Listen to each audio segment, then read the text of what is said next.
우리 증시 내부에서도 보면요, 전부 AI 때문에 올라요. 물론 반도체는 뭐 말할 것도 없고, 전력기기 회사들 AI 때문에 오르고 있죠. 원자력 관련된 회사들도 AI 때문에 올랐어요. 모든 게 AI와 관련이 있다는 얘기예요. 이런 기회가 자주 오느냐? 자주 안 와요. 자주 안 와요. 왜 그러냐면 한 번 투자가 쭉 끝나고 나면 그 뒤에는 끝이야, 끝.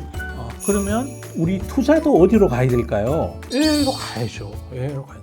蘇先生の幸せ投資教室。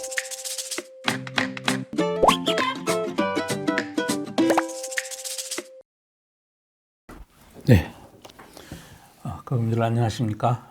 오늘은 좀 생뚱맞은 먼 얘기 좀 해드리려고 합니다. 부가 이동할 때 항상 먼저 나타나는 현상이 있죠. 사람이 먼저 이동합니다. 앞으로 AI 시대라는 거죠. 인류 최초로 뇌를 바꿔주는 기계에 로봇이든 자율주행 차이든 그 다음에 뭐 각종 소프트웨어든 거기에 생각할 기능을 넣어주는 AI 시대로 지금 바뀌고 있는 거예요. 우리 증시 내부에서도 보면요, 전부 AI 때문에 올라요. 물론 반도체는 뭐 말할 것도 없고, 전력기기 회사들 AI 때문에 오르고 있죠. 원자력 관련된 회사들도 AI 때문에 올랐어요. 모든 게 다 로봇에도 두뇌가 AI가 들어가야 로봇이 정상적으로 작동하고 사람 대신 일을 할 수 있는 거고, 모든 게 AI와 관련이 있다는 얘기예요. 그래서 그분들께서 AI를 공부를 안 하시면 증시에서 올라가는 주식을 찾기가 어려워요. 또 AI를 깊게 공부해야 되는 게, 이걸 AI를 제대로 모르면 잘못하다가 무늬만 AI 테마주에 휩싸일 수 있어요. 미국에도 전부 AI 관련된 기업들이 오르고 있는 중이에요. 강 케이블, 강 통신, 이것도 전부 AI 때문이고, 밸류에이션 그분들 다 체크하셔야 돼요. 체크하셔야 돼요. 어쨌든 AI를 붙여야만 주가가 되는 세상으로 바뀌었고, 이거는 테마주가 아니다. 그 중에서는 옥석을 가려야 돼요. 테마로 비슷하게 AI자 붙여가지고 억지로 올라가는 섹터도 있어요. 근데 그거는 삐뽀예요. 삐뽀고. 어쨌든 전 세계가 전체 산업이 AI로 지금 몰려가고 있는 중이에요. 또 하나요, 주식이 안 되는 쪽도 있어요. 에이전트 AI가 되고, AI가 코딩도 지 혼자 다 해버리고 이러니까 소프트웨어 기업들은 구독 모델이 지금 망해가고 있는 중이라고 시장의 컨센서스가 만들어지면서 주가가 안 돼. 여기는 안 돼. 이익은 그렇게 현재 많이 안 줄어들고 있는데 시장에서 바라보는 평가값, A값이 줄어들고 있어요. 진짜 AI를 공부를 해가지고 그 중에 옥석을 가려서 잘 투자를 해야 되는 구간에 와 있다. 앞으로 10년은 AI의 시대가 될 가능성이 많다, 투자에 있어서. 그걸 제가 말씀드리려는 거예요. 앞으로 에이전트 시장 2030년이 되면 3조 달러 시장?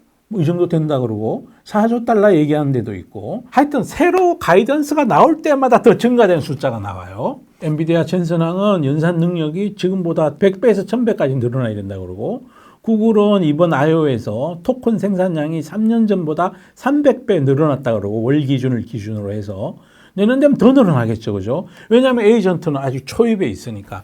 여기에서 부등호를 치기를 잘해서 핵심 기업을 골라가지고 거기서 시간의 길이에서 투자하는 게 돈 버는 지름길이다. 이런 기회가 자주 오느냐? 자주 안 와요. 자주 안 와요. 날이면 날마다 오는 장사가 아니에요, 진짜. 이건 왜 그러냐면 한 번 투자가 쭉 끝나고 나면 그 뒤에는 끝이야, 끝. 그 뒤에는 이제 산업이 익어지고 나면 그때는 이제 우리 은행주처럼 주주하는 통해서 이제 옆으로, 지금 AI 관련해서 돈 잘 버는 기업은 주가가 이렇게 올랐다 이렇게 떨어질 거라고 가정하시잖아요. 안 그래요. 올라가서 옆으로 행보하면 은행주가 그런 것처럼 꾸준히 자사주 매입소가 하는 만큼 꾸준히 또 배당하는 만큼 올라갈 거다. 충분히 내릴 기회를 줄 거다. 대신 테마주가 아닐 경우에, 쓸데없이 밸류에이션이 많이 멀티플이 높아지지 않은 경우에 그 길을 갈 거다. 매도가 급한 게 아니다. 이런 말씀을 저는 드리고요. 또 이번에 미국 GDP가 좋아진 걸 봐서도 알 수 있듯이 AI는 생산성을 많이 혁신시킬 거예요. 이번에 이스라엘에 머스크가 가가지고 또 뭐라 그랬냐면, 이제 온 세상이 AI 때문에, 로봇 때문에 잘 살게 될 거다. 그리고 2035년이 되면 전체 도로에서 90% 이상이 자율주행차로 굴러다닐 거다. 이제 그 양반이 이제 약간 뻥도 세고 이제 꿈이 있는 사람이죠. 그러다 보니 그렇게 얘기를 하는데 100%는 아니더라도 방향은 맞죠, 그죠? 그런데 자율주행 머스크 그러면 PER 밸류에이션이 너무 높아진 거, 이거는 경계를 해야 되는데, 하여튼 뭐 자율주행이 됐든 로봇이 됐든, 거기 제일 핵심은 그걸 어느 회사가 만드느냐가도 그것도 물론 중요하겠지만, 반도체죠, 그죠? 그러다 보니 머스크도 반도체 공장 짓는다고 지금 뭐, 테라팹 만든다고 지금 구체적으로 얘기하고 있고, 그 스페이스X 상장되면 또 난리 날 거예요. 스페이스X가 XAI를 또 거느리고 있죠, 그죠? 우주에 데이터 센터 짓는다 그러고, 또 AI가 나중에 막 자율주행이 많아지고 로봇이 많아지고 이렇게 될 경우에 통신도 중요하죠, 그죠? 전쟁을 로봇이 하게 될지도 모르는데, 그때 기지국을 통해서 하는 게 아니라 인공위성하고 이렇게 해야 될지도 몰라요, 그죠? 그렇게 되면 또 스페이스X의 성장 가능성, 방위산업, 우주, AI 다 관련이 있으니까, 그것도 주식도 막 헐헐 날아가고 막 이런 구간을, 그것도 AI예요, AI. 결국은 인간이 만든 모든 기기들의 두뇌를 심는 과정이 지금 진행되고 있는 거예요. 맥킨지는요, 생성형 AI가 전 세계 경제에 매년 2.6조에서 4.4조 달러의 추가 가치를 만들 수 있을 거라고 추정을 하고 있어요. 생성형 AI만 그렇다는 거예요. 에이전트 AI, 이거는 이보다 훨씬 더 많겠죠, 그죠? 그래서 앞으로는요, 사무직, 개발, 마케팅, 고객 응대, 제조, 연구 개발, 그 다음에 또 공장 자동화, 하여튼 전반에 대해서 생산성이 올라가는 구간으로 진입해 가고 있고, 앞으로는 정말로 이제 새로운 세상이 있을 거다. 스탠포드 AI 인덱스, 여기에서 집계한 걸 보면 2025년도에 기업의 AI 도입률은 이미 78%를 넘어서고 있다고 그래요.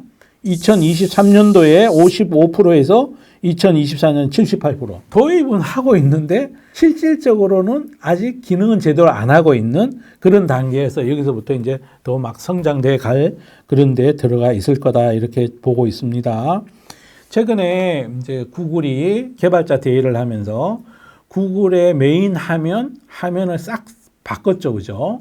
바로 즉시 AI가 에이전트로 연결될 수 있도록 만들어놨어요. 예전에는 검색해가지고 사람들이 검색한 결과를 보고 가까운 데 있는 맛집 찾아줘, 그래서 맛집이 어딘지 보고 전화 걸어가 예약하고 막 이랬다면, 이제는 다 거기서 검색도 하고 예약도 하고 이걸 다 할 수 있게 되는, 그렇게 바뀌고 있다는 거죠. 최근에요, 파이낸셜 타임즈 분석에 따르면 2025년도에요, 빅4 회계법인의 영어권 채용 공고에서 AI 전문직 수요가 회계감사 수행하는 회계사보다도 많아졌대요. 회계법인조차도 회계사를 뽑는 게 아니고 AI를 잘 다루고 있는 그 인력을 더 많이 찾기 시작했다는 거예요. 회계업이라는 게 전형적으로 과거 뜯어먹는 산업이죠. 어떤 기업이 만든 재무제표가 글로벌로 인정받는 회계 기준을, 그걸 GAAP이라고 하죠. GAAP, Generally Accepted Accounting Principle에 맞게 회계가 정리가 됐는지 작성이 됐는지를 감사해주는, 그게 회계사고, 그게 과거에 기업이 해놓은 거죠. 그거 뜯어먹는 거 하는 일을 하는 게 회계사가 지금 하고 있고, 또 한쪽으로 컨설팅을 하고 있죠. 컨설팅은 미래에 대한 거고, 회계감사에 대한 것들은 과거 뜯어먹는 건데, 과거 뜯어먹는 건 이제 AI가 다 하는 거야. 그래서 이제는 회계사, 공인 회계사의 가치가 줄어들지 모르겠다, 이런 생각도 우리가 해볼 수 있어요, 그죠?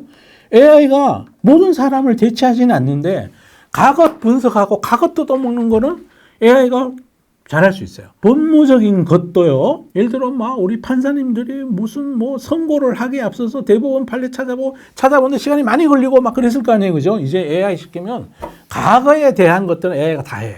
그러면 이제 그쪽에도 상당히 인력이 줄어들 가능성이 있고, 안 그래도 지금 재판이 수요가 늘어나가지고 판결 나오기까지 작은 민사재판은 3년, 5년이 막 걸리고 그러잖아요, 그죠? 이제 판결 속도도 좀 빨라지지 않을까요? 이런 생각도 저는 해보고 있고요. AI를 쓰지 않는 사람들은 앞으로는 이제 점점 경쟁력을 잃어갈 것 같다, 이렇게 저는 생각하고 있어요. 첫 번째는 돈이 움직이고요. 그 다음에는요, 자본이 움직여요. 앞으로의 생산 수단은 전부 AI하고 결합되어 있어요. 로봇도 AI와 결합, 자율주행도 AI와 결합, 전투기도 AI와 결합, 회계사도 AI와 결합, 공무원이 하는 일도 AI와 결합, 공장 자동화도 AI와 결합, 검색도 인터넷도 AI와 결합, 통신도 AI와 결합, 다 AI와 결합되는 거예요. AI와 결합된 생산수단, 그게 부가가치를 더 많이 생산할 거다. 굳이 맥켄지의 통계를 인용하지 않더라도 앞으로 AI가 더 많은 가치를 창출할 것이라는 거에 대해서 그분들 동의하실 거라고 저는 생각을 해요. 그러면 우리는 뭘 해야 될까요? 세상의 모든 사람들은 돈을 어디로 집중시킬 거야? 동양권하고 달리 서구권은 주식 투자에 오랫동안 익숙해 있죠, 그죠? 기업의 부를 자기의 부로 옮겨오는 좋은 생산 수단을 소유한다는 취지에서 주식 투자라고 생각한다면 앞으로 생산 수단을 누가 많이 갖고 있느냐로 부의 집중도가 더 심해질 텐데 인류 역사 이래 앞으로 생산 수단은 AI와 결합된 쪽에 더 각광받을 수밖에 없다. 그러면 우리 투자도 어디로 가야 될까요? AI로 가야죠. AI로 가야. 간 다음에 어떻게 해야 된다고요? 세상 변화를 지켜보면서 그냥 오랫동안 즐기시면 어떨까 이런 생각을 저는 해보고 있어요. 앞으로 10년 동안 될지 아닐지 그건 저도 몰라요.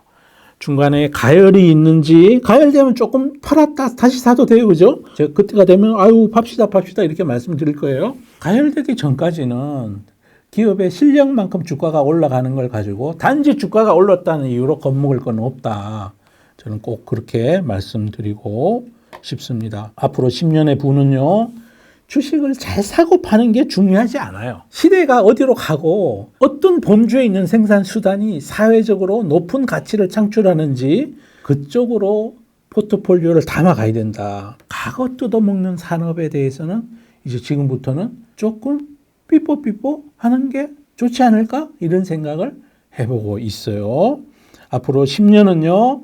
AI를 이해하는 사람과 AI 인프라를 가진 사람과 AI 생산 수단을 지닌 사람과 그렇지 않는 사람 사이에 정규 분포 곡선을 훨씬 초월해서 극단적으로 부의 집중이 더 심해지는 부의 지도가 앞으로 바뀔 겁니다. 그래서 그분들께서 예전에 가령 이렇게 사이클 있는 경기 민감자들이 왔다 갔다 하던 그런 시절에는 금리도 중요하고 4848도 잘하는 게 또 중요해요. 그 데일리로 4848이 아니라 중요했었어요. 근데 지금부터는요, 누가 시대를 담는 포트폴리오를 가지고 가느냐. 이게 앞으로 10년 동안 어쩌면 5년 동안일 수도 있고, 어쩌면 3년 동안일 수도 있고, 지금 현재 시점에 봤을 때 그게 가장 중요하다. 이렇게 말씀드립니다. 오늘은 좀 장기적인 얘기인데요. 오늘 요거까지 말씀드리고 오늘 수업을 마치고자 합니다. 마치겠습니다. 감사합니다.